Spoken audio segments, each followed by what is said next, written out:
మోతెన వెలిసినటువంటి వీరభద్ర స్వామి ఎన్నో సంవత్సరాల చరిత్ర ఉన్నది ఇక్కడ.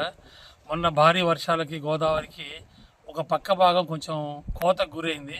ఆ విషయం తెలిసి మా దేవస్థానం చైర్మన్ ద్వారా దేవస్థానం ఈఓ గారికి ఎండోమెంట్ ఆఫీసర్ అందరు కూడా తీసుకొచ్చి ఈరోజు విజిట్ చేయడం జరిగింది.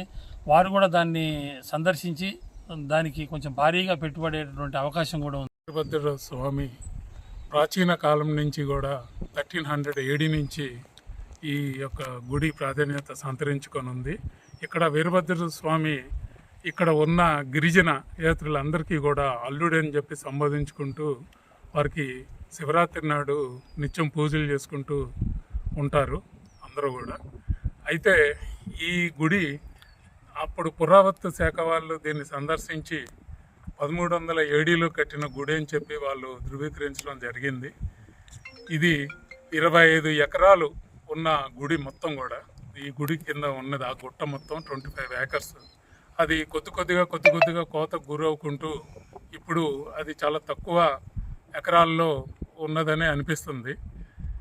అయితే ఈ గుడి మొన్న వచ్చిన వర్షాలకి, హెవీ రెయిన్స్కి, వర్షాలకి, గోదావరి 3 సార్లు గోదావరి రావటం, ఇవన్నీ కూడా ఇప్పుడు గుడి మీద ఎఫెక్ట్ చూపించి గుడి యొక్క గర్భం దగ్గర నుంచి కూడా ఇది కోతకు గురవుతుంది.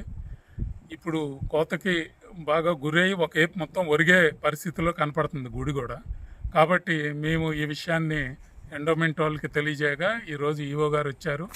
అదేవిధంగా మా ప్రీతమ నాయకుడు, నియోజకవర్గ ఎమ్మెల్యే గారు పాయం వెంకటేశ్వర గారికి కూడా మేము ఈ విషయం చెప్పడం జరిగింది. వారు వెంటనే స్పందించి రేపొద్దున వచ్చి చూసి దాన్ని తగిన చర్యలు తీసుకొని వచ్చే శివరాత్రి నాటికి భక్తులకి వచ్చే వారందరూ కూడా ఎటువంటి అసౌకర్యం కలగకుండా చూసుకుంటామని చెప్పి హామీ ఇవ్వటం కూడా జరిగింది.